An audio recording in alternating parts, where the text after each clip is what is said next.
optimization is one of the most useful parts of calculus, and we're going to use it to solve some problems here. Some of these problems can look tricky at first, but remember, all you got to do is you got to turn the English stuff into math stuff, right? So it's the hard part is usually about turning those sentences into equations. So let's have a look at the first question. We'll leave the tips there at the top as well because they can help you out. So a farmer has 400 feet of fencing to make 3 rectangular pens. So we're looking in this drawing that's given to us, we're looking at it from above. What dimensions of x and y will maximize the total area? So we're looking for a way to find the maximum area, right? And we also have this other piece of information that the farmer has 400 feet of fencing. So the 400 feet of fencing, we have to realize is all these side lengths, right? So there's this one, there's this one, there's this one, there's this one, there's this one, and this one. So all of those have got to add up to 400. So when we're asked to maximize the area, what we should be thinking about is in terms of an optimization problem. We need to find an equation and then find the maximum or minimum value, in this case, the maximum value. So we need an equation. And because it's area is the thing we're trying to optimize, we need an equation for the area. What is the equation for the area here? See if you can figure it out. It's just x times y, right? It's just a rectangle. We want to know this entire area here, right? We don't care that it's split up into 3 separate pens. We just want to know the total area, which is just x times y. So this is the thing we are trying to optimize. It's a very simple equation. Now the question is, how do we optimize it?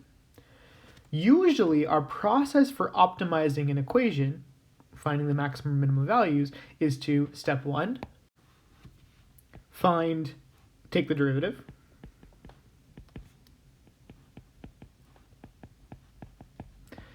Step 2, set it to 0. And 3, solve. Right? Because remember, when we have an equation, right?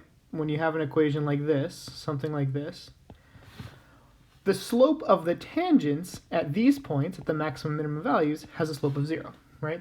The tangents have a slope of 0. So that means those are always going to occur at maximum or minimum values or points of inflection, but we'll check after to see which one it is.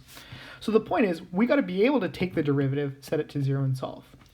Can we take the derivative of this function? We can't. Why? Well, it's got 2 variables in there, right? In order to take the derivative, we can only really have one variable. We can take the derivative in terms of x, we can take the derivative in terms of y. We can't take the derivative in terms of x and y. So we're missing something. And you'll notice there's one part of the question we haven't used yet, and that is the 400 feet of fencing. So you might ask, what is this perimeter? What does these lengths have to do with the area? Well, think about those lengths as those are the lengths that constrain the area, right? They prevent it from being too big or too small. It's like that's how much we got to use, right? Because if we didn't have that, we could have an infinitely large area, right? Because we're not given any restrictions on x and y. So instead, we're given that there's this 400 feet of fencing. So can we come up with an expression that uses that? Well, we can, right? Think about an expression that uses this with the x and the y. If you look, this is y, this is x, and then these are all y's as well. So think about it. How many y's, how many x's do we have? So this is y, y, y, y, and this is x. So you can think about it. We know the total of the fencing is equal to 400. So in other words, 4 y's plus 2 x's equals 400. Do you see where we're going with this? Can we use this now to help us over here?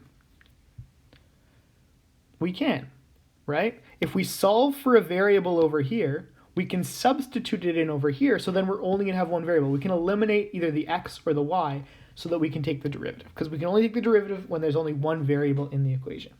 So let's do that. Let's simplify this in terms of, it doesn't really matter. Let's do x.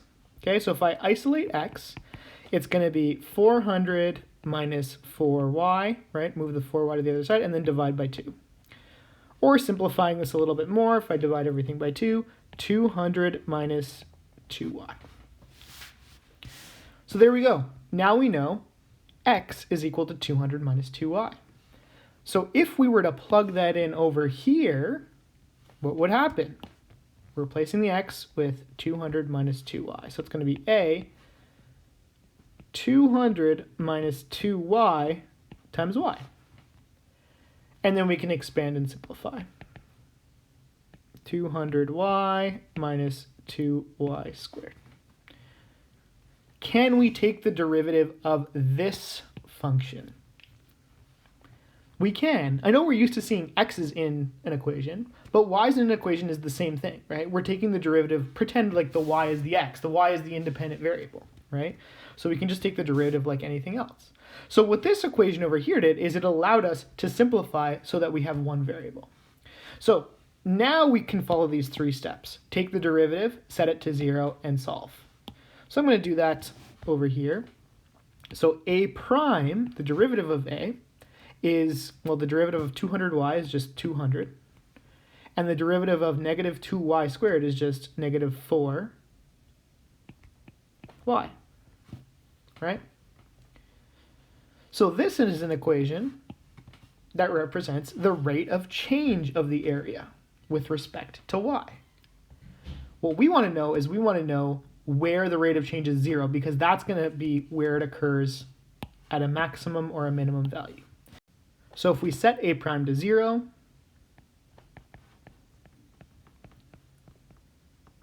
right, and solve for y, what are we going to end up with? 200 divided by 4, which I believe is 50. Okay?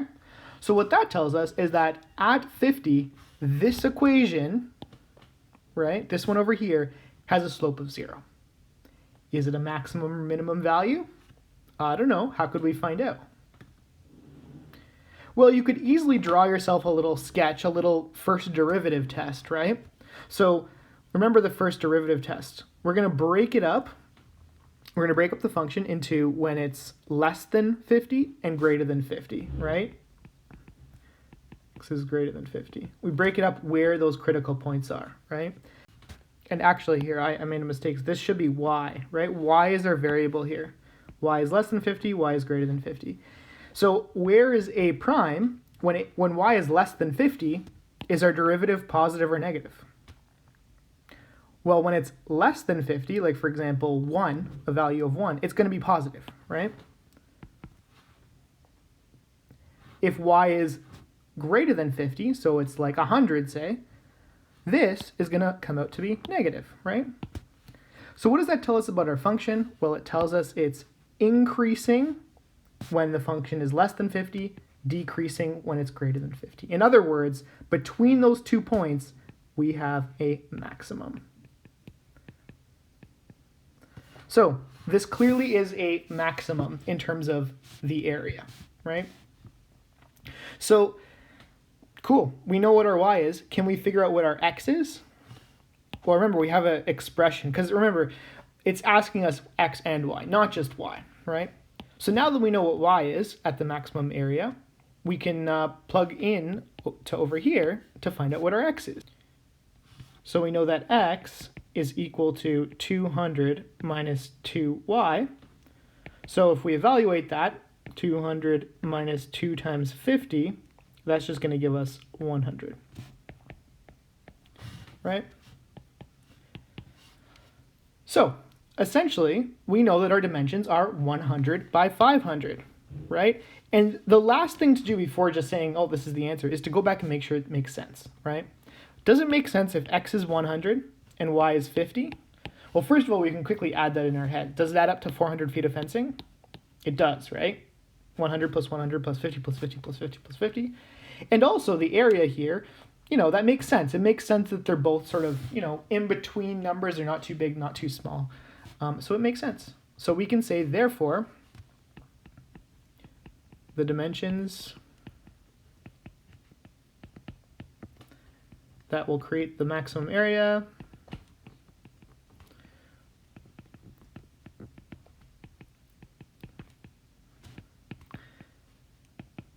are x equals 100 and y equals 50. Now, what are those units? Always go back to the units. It's feet, right? So make sure we put those units in the answer at the end. So we have a 50-foot by 100-foot pen for the, whatever it is, the animal that's being held in this pen. Okay? So let's just quickly, before going on to the next question, let's just quickly look at what we used here. We had to use two equations, and we had to create two equations. And these equations have names. I like to use names. The one that you're trying to optimize, I call this the optimization equation. And in a question that's an optimization question, I always recommend starting with the optimization equation. So figure out what you need to optimize, what you're trying to find a maximum or minimum of. Then, if your optimization equation has more than one variable, which is going to happen a lot of the time, then we need a second equation to simplify it. And I call this second equation a constraint equation. So the constraint equation is the one that's going to limit the values that are possible for the optimization equation. Or in other words, it's going to relate the variables so that you end up with one variable.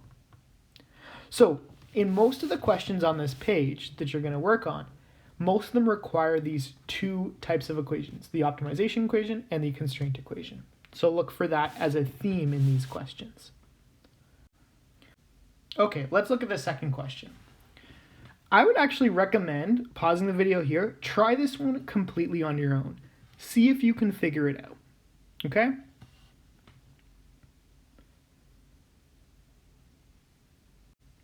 Okay, if you're continuing this, you're either totally stuck on the question or you've tried it and haven't answered, in which case you can skip ahead to see the answer. All right. So if a pop can needs to have a capacity of 355 centimeters cubed, which of the dimensions be that minimize the material used? So again, we're given a lot of information here, but what's the thing we're trying to optimize?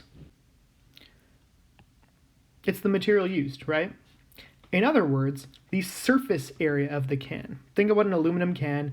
If you were to sort of cut into it, spread it all out, you'd have the surface area, right? And that's what we're trying to minimize. So the thing we're trying to minimize is surface area. And you may not remember the equation for the surface area of a cylinder, but it's not too bad. Remember, a cylinder is just made up of two circles, right? And then the piece in between them, if you were to unwrap it, would just be a rectangle, right? So this is the shape. If you would fold it up, it would make a cylinder. And we know the area of each of these circles is pi r squared. It's just the area of a circle, right? And there's two of them, pi r squared. The harder one to figure out is the rectangle, right? Well, first of all, notice that this dimension of the rectangle is just the height of the can, right? The length between the two circles. So we can call that h. And then this length of the cylinder, if you think about it, it gets wrapped around this circle, right? So it's actually just the circumference of the circle. And another way to put circumference is pi times diameter, or actually easier, 2 pi r, because we're working with radius. We don't want to introduce a new variable. So if we call this h and we look at the radius, the surface area is going to be those two end circles, so 2 pi r squared, plus the rectangle in the middle, which is the height, times 2 pi r. See that? So this is the thing we're trying to optimize. We're trying to minimize it in this case. So I'll call this the optimization equation, right? So in other words, this is the thing we got to take the derivative of, set it to 0, and solve. Can we do that? No, because there's two variables in there, unfortunately. There's an r and an h. So we got to somehow get rid of one of those variables. Luckily, there's another piece of information that we haven't used. Capacity of 355 centimeters cubed. Another word for capacity is volume, right? It's how much it holds. Well, again, this is another thing. Maybe you don't remember the equation for the volume of a cylinder, but the volume of a cylinder is pi r squared h. It's just the area of a circle times its height. This is the constraint equation. And we know it's the constraint equation because we know the value of it, right? 355 equals pi r squared h, and it relates the r to the h. So we got to isolate for one of the variables, plug it into the other equation, and see if we can solve. Now, take this as another opportunity. If you couldn't figure out how to get this far, you now know. So I want you to pause here and see if you can find the answer from this point. Often the hardest part of these questions is just setting up these equations, but the rest of it is just pretty mechanical. So I'd highly recommend pausing the video here, trying it yourself, unpausing only if you're super stuck or if you have an answer. Okay, so what I'm going to do, I'm going to isolate for h. Just because I actually see over here, there's only one h, right? It'll be easier to plug in one h over here than to plug in r's, two r's. And there's also the squared here. We don't want to mess with that. We could, you'll still get the same answer, but it looks to me like it's easier, going to be easier to isolate for h. So 355 over pi r squared, right? If I divide both sides by pi r squared. So I can plug that in to the first equation now, right? 2 pi r squared plus h, which is 355 over pi r squared times 2 pi r. And before taking the derivative, it's always a good idea to simplify as much as possible because, you know, derivatives can get more complicated if there's more stuff involved. So let's just make it a little bit simpler. So 2 pi r squared, the pi is going to cancel out. Oops, that's a 2. The pi is going to cancel out, and one of the r's is going to cancel out with that r squared, right? So we're going to end up with 355 times 2. I forgot about that times 2. So it's actually 355 times 2, which is 710 over r, right? Because again, the squared cancel out. So now we have a nice equation that's not too bad. We can take the derivative of this, right? So let's do that. We call it the surface area prime.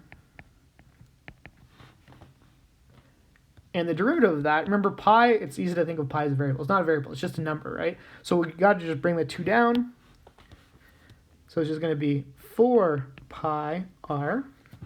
And then we can think of this 710 over r as 1 over r, 710 times r to the negative 1, right?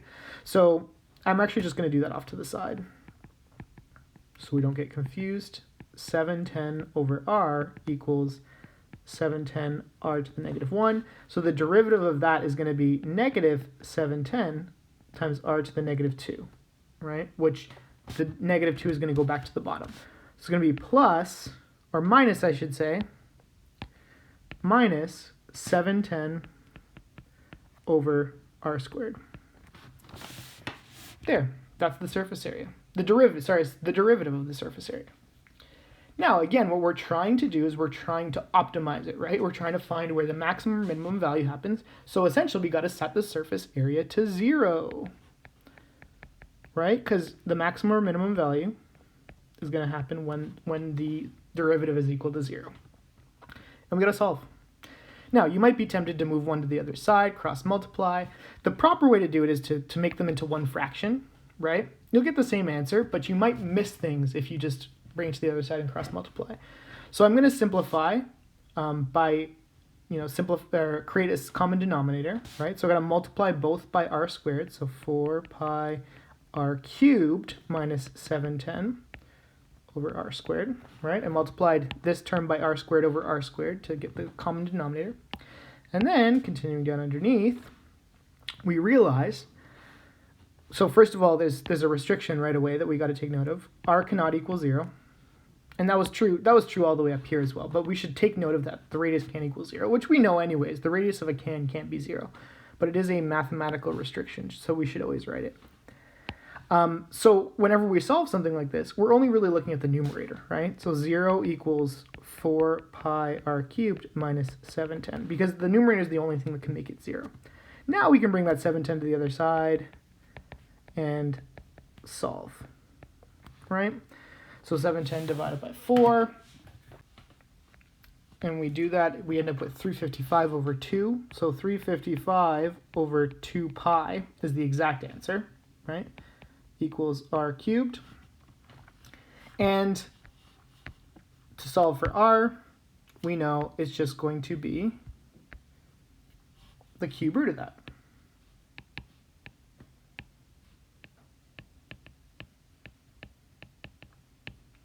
So this is the exact answer for r.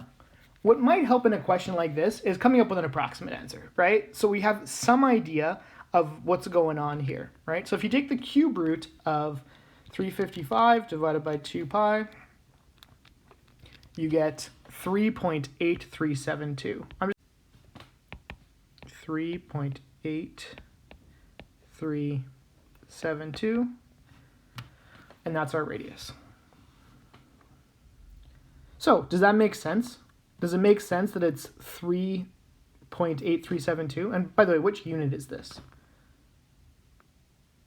Centimeters, right? Because the capacity was given in centimeters cubed. When we took the cube root here, we essentially turned that into centimeters, right? So this actually is centimeters. So how do we know if this is a minimum?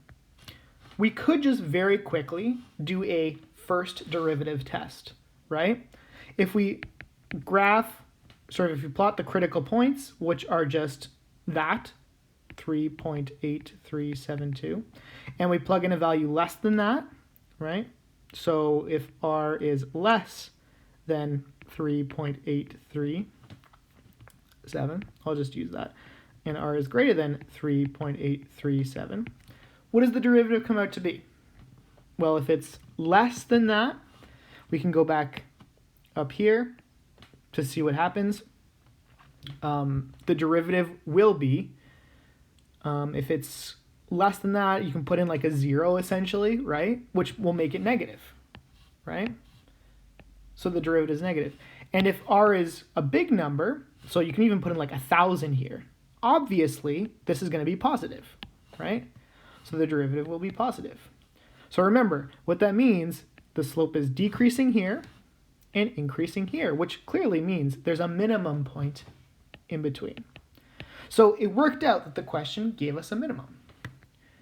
So that's all well and good. We have the radius of the can. That seems to be the correct minimum. So what we can do is we can now plug in, what was the h? 355 over pi r squared. We can find the h value as 355 over pi r squared. And I'm just going to use this decimal number. This won't, you can use the exact one if it were to simplify nicely, but in this case it really doesn't. And if you think about it, you know, in a case like this where you're trying to, you know, tell somebody what the dimensions are of a can, it makes sense. It makes enough sense to write it as a decimal answer. So 3.8372 squared. And I get 7.6745 centimeters. Okay, that makes sense, right? Think about it. Does that make sense for a can? 7 centimeters, 8 centimeters tall, with a radius of about 4 centimeters? It does. So that's the answer, essentially. What I would question you on is this what companies would want to do, like Coca-Cola would want to do to minimize the cost of manufacturing the can? Wouldn't they want to minimize the amount of material they used? So a regular can of pop has 355 centimeters cubed in it, or milliliters. Does an actual can of Coke or whatever, does it have these dimensions? That's something you can measure yourself and see. If it doesn't, think about why. Why it isn't these exact values, which seem to minimize the amount of material. There you go.